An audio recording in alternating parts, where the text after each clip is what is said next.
1.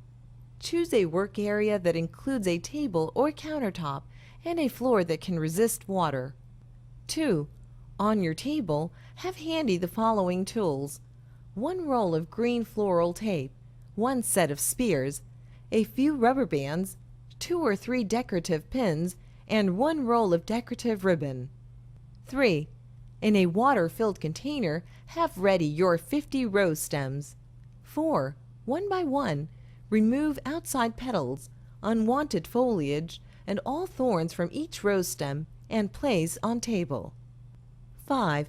Once you are finished with all 50 stems, take 1 rose in your hand and hold it by its neck.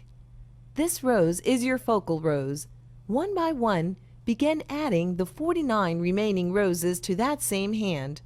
Position each rose in such a way that it wraps around the focal rose, making sure that each stem is parallel with each previous stem added. 6. Constantly adjust the height of each rose so that no one rose is taller or shorter than all the rest. 7. As you increase the amount of roses in your hand, adjust your grip so as not to place unwanted pressure on the neck of the stems. 8. When you are almost done adding all 50 roses, look objectively at the bouquet. If there are any gaps showing, fill in these areas with remaining roses.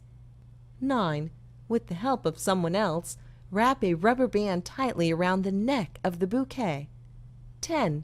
Take the floral tape and, concealing the rubber band, wrap the tape up and around the gathered stems. Be sure to leave approximately 1 inch exposed at the stem's bottom for primping. Once you reach the neck of the bouquet, cut the tape. 11.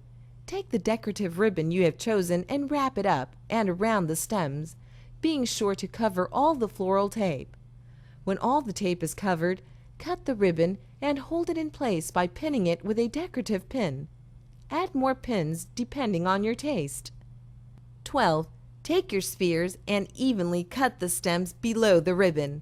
You did it! Enjoy!